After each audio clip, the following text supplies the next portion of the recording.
Justice for our border, justice for Mumbai, justice for Mumbai, justice for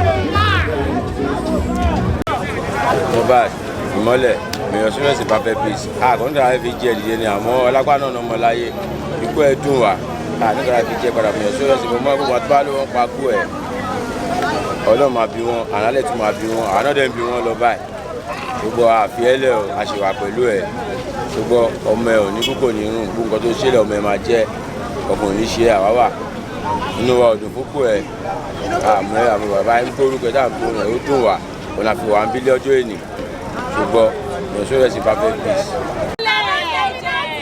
Justice for Mole! Justice for Mole!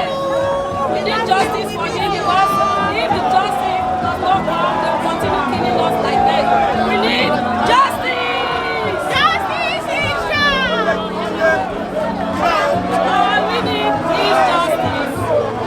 All we need is justice for Mole. That is what we need. All we need is justice. 2020 to summer.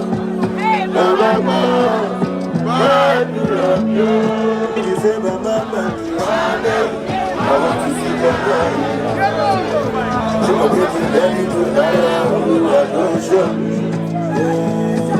want to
Automatic.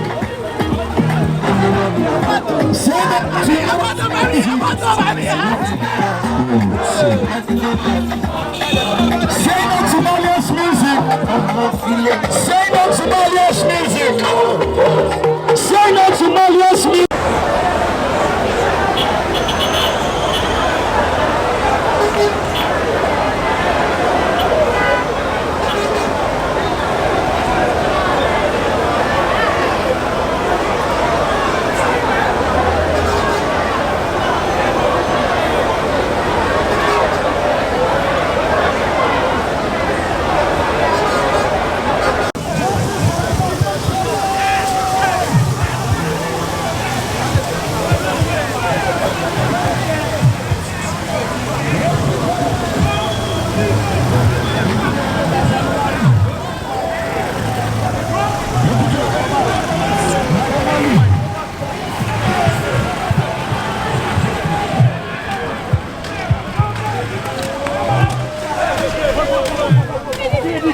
right now.